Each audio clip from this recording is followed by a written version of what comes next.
यार मुझे जो कॉल आई थी उनका ये था कि अभी तो यंग एज है, शादी भी नहीं हुई, तो इतना तो टाइम निकाल जाए कि शादी हो जाए, तब तक तो बाल हमारे रुकते हैं। आपने अपने बाल रुक जाते जाते आप अपनी जो अज़वाजी ज़िंदगी है वही तबाह कर ले।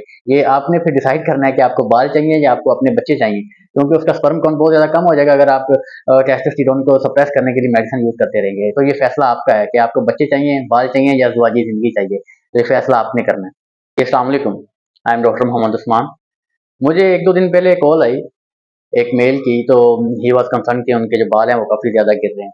तो जो बालों का गिरना है ये बहुत ही ज़्यादा कंसर्निंग इश्यू है, specially for young mails. Females के लिए भी है, लेकिन मेल्स के अंदर जो बालों का गिरना है ना वो ज़्यादा होता है।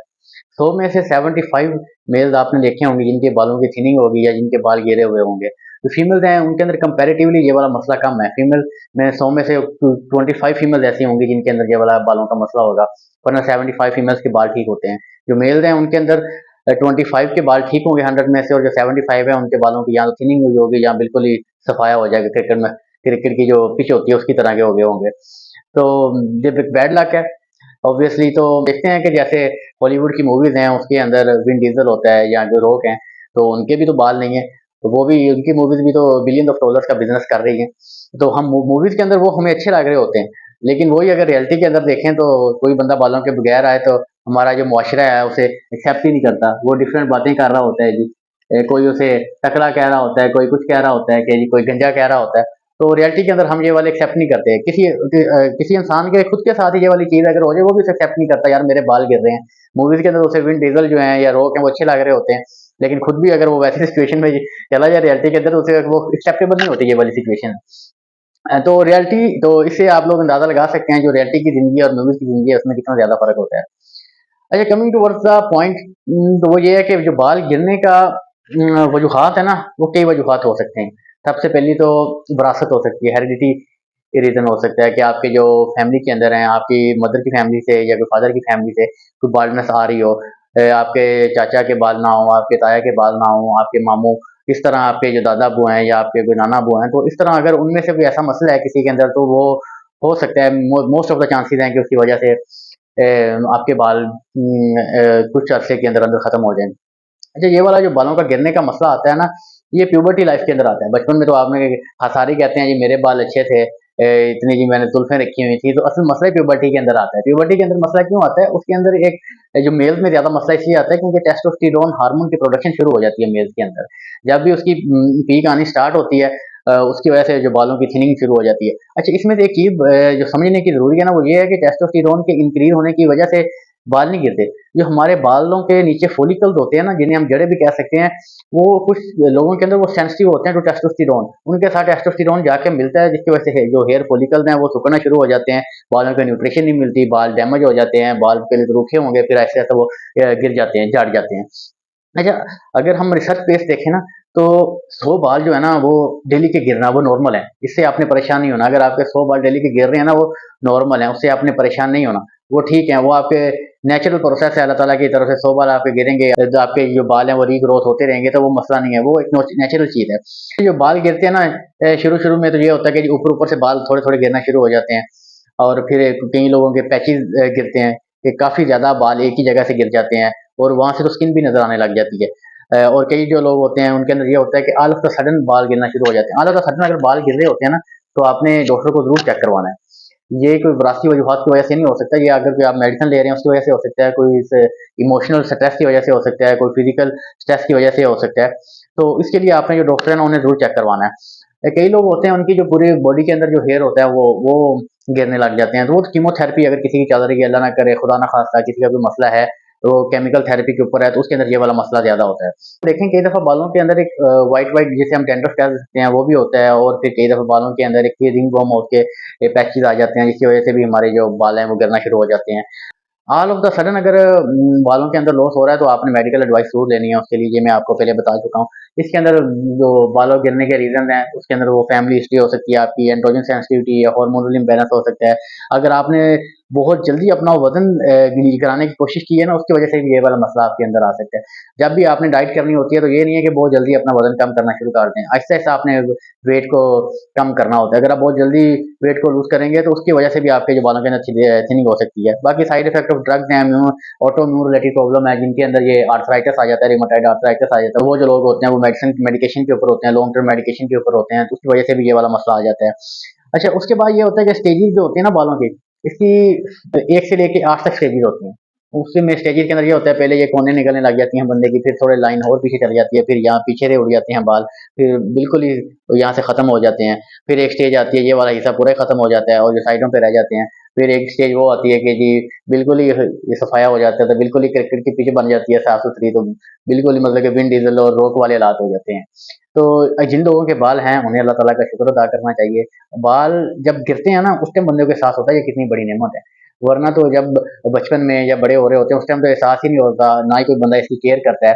जब ये गिरने शुरू हो जाते हैं, फिर लोग कहते हैं यार मैंने ऑयलिंग भी करनी है, मैं ये बालों की नरिशमेंट भी देखनी है मैंने, मेरे बाल गिर रहे हैं, फिर मल्टीविटामिन की तरफ भी भागते हैं। तो पहले से ही अपना ख्याल रखें, अगर आपकी फैमिली में बाल्डनेस है, तो आपने पहले से ख्याल रखना है इन चीज़ों का।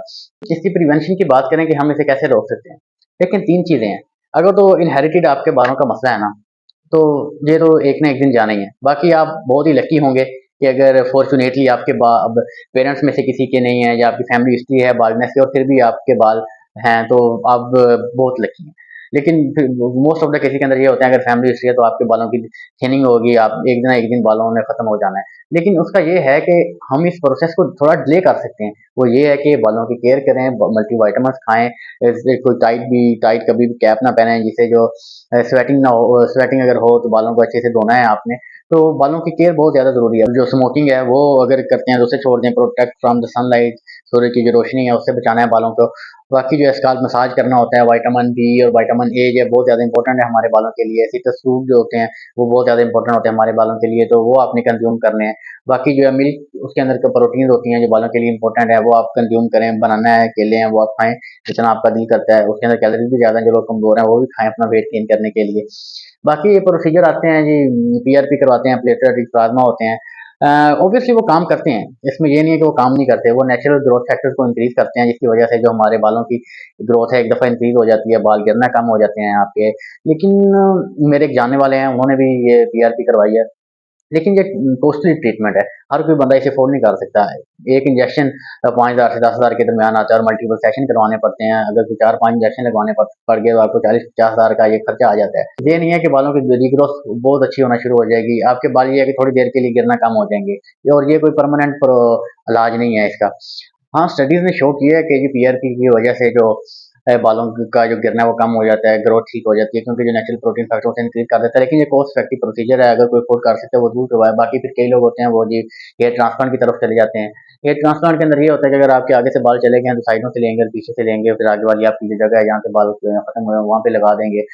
एक मेरे जानने वाले उन्होंने हेयर ट्रांसप्लांट भी करवाया, तो वो भी अच्छा प्रोसीजर है। लेकिन उसके लिए बात ये है कि आपको काफ़ी ज़्यादा एहतियात करनी पड़ती है। शैम्पू स्पेसिफिक है, वो वाला आपने लेना है बालों को। जैसे हम रैंडमली और रफली रब कर लेते हैं कई दफ़ा, जो टॉवल है उसे साफ करते हैं, तो जब आप अपने हेयर ट्रांसप्लांट करवा लिया तो उसके बाद इस चीज़ से ख्याल करना है। तो ये कुछ चीज़ें हैं जो आपने ख्याल रखनी होती हैं। कई लोग माइनॉक्सिडिल होती है, वेलोडाइलेटर है, वो स्प्रे करते हैं बालों के अंदर। माइनॉक्सिडिल का शुरू-शुरू में तो फ़ायदा होता है कि वो बालों की ग्रोथ को इंक्रीज़ कर देती है, लेकिन परमानेंट उसका भी फ़ायदा नहीं है। उसके बाद जब आप छोड़ेंगे तो उसके बाद बाल ज़्यादा गिरना शुरू हो जाएँगे। तो देखें, आप जितने भी मेडिसिन यूज़ कर लें ना, एक मेडिसिन वो बहुत आती है जी, अल्फ़ा 5 अल्फ़ा रिडक्टेज़ इन्हिबिटर के नाम से या फाइनेस्टेरॉइड के नाम से। तो वो लोग बहुत ज़्यादा यूज़ करते हैं, वो एक्ने के लिए भी यूज़ करते हैं, हेयर जो बाल गिरते हैं उनके लिए भी यूज़ करते हैं। वो टेस्टोस्टेरोन की प्रोडक्शन जो है ना उसको कम करवाती है। अगर आपके बाल टेस्टोस्टेरोन की इनकी प्रोडक्शन की वजह से गिर रहे हैं, कि अगर आपकी जो हेयर फॉलिकल है वो सेंसिटिव है टू टेस्टोस्टेरोन, तो उसकी प्रोडक्शन कम करवा देगी, जो आपका हेयर लॉस है वो कम हो जाएगा। लेकिन वो ये है कि उसके लॉन्ग टर्म यूज़ से आप इनफर्टिलिटी का भी मसला हो सकता है आपके अंदर। तो ये आपने ख्याल करना है कि आपने लॉन्ग टर्म उसका यूज़ नहीं करना। ये नहीं है कि आपने अपने बाल जाते-जाते आप अपनी जो अज़वाजी ज़िंदगी है वही तबाह कर लें। ये आपने फिर डिसाइड करना है कि आपको बाल चाहिए या आपको अपने बच्चे चाहिए, क्योंकि उसका स्पर्म काउंट बहुत ज़्यादा कम हो जाएगा अगर आप टेस्टोस्टेरोन को सप्रेस करने के लिए मेडिसिन यूज़ करते रहेंगे। तो ये फैसला आपका है कि आपको बच्चे चाहिए, बाल चाहिए या अज़वाजी ज़िंदगी चाहिए। तो ये फैसला आपने करना है। क्योंकि वो जो मेडिसिन उसके शॉर्ट टर्म यूज़ आप कर सकते हैं, लेकिन जब आप लॉन्ग टर्म यूज़ करेंगे तो उसके ऑब्वियसली साइड इफेक्ट होंगे। हर मेडिसिन के साइड इफेक्ट होते हैं। तो बहुत से लोग ऐसे हैं एक्ने के लिए भी वो क्योरेबल है, क्योंकि जो प्यूबर्टी के अंदर एक वीक आती है, हर किसी के अंदर ये वाला मसला आता है, तो वो उसके क्योरेबल है, एक्ने को क्योर करती है मेडिसिन। लेकिन ये है कि उसके साइड इफेक्ट भी हैं, इनफर्टिलिटी भी हो सकती है अगर आप लॉन्ग टर्म के लिए उसे यूज करते हैं। तो वो भी मेडिसिन जो है ना, विद प्रिस्क्रिप्शन आपने यूज नहीं करनी, डॉक्टर के मशवरे के बगैर आपने यूज नहीं करनी, क्योंकि हर मेडिसिन के कोई ना कोई साइड इफेक्ट होते हैं। तो आपको इनहेरिटेड ये वाला मसला है, तो फिर कोई भी कुछ नहीं कर सकता। आप जितने भी ट्रांसप्लांट करवा लें, कितना भी कुछ भी करवा लें, कोई भी देख लें ट्रीटमेंट लेके, तो वो आपके बाल एट द एंड एक दिन गिरने ही गिरने हैं। हाँ, कईयों का होता है कि यार मुझे जो कॉल आई थी उनका ये था कि अभी तो यंग एज है, शादी भी नहीं हुई, तो इतना तो टाइम निकाल जाए कि शादी हो जाए, तब तक तो बाल हमारे रुकते हैं। देखिए, अगर तो इनहेरिटेड प्रॉब्लम है फिर तो गिरने हैं। हाँ, उनके प्रोसेस को आप स्लो कर सकते हैं, मल्टीविटामिन लें, अपनी जो नरिशिंग करें, ऑयलिंग करें हेयर्स की, तो अपने बालों का ख्याल रखें, ज़्यादा डस्ट से बचाएं इन्हें, अल्ट्रा वायलेट लाइट्स हैं, धूप है, इनसे बचाएं, चीज़ों से बचाएं।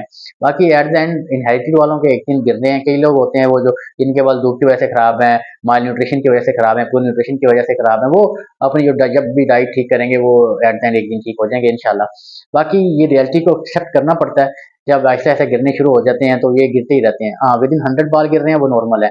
लेकिन जब यहाँ से खत्म हो जाएगी जगह, तो एक ना एक दिन एक्सेप्ट करना है अगर आपके इनहेरिटेड पैटर्न है तो।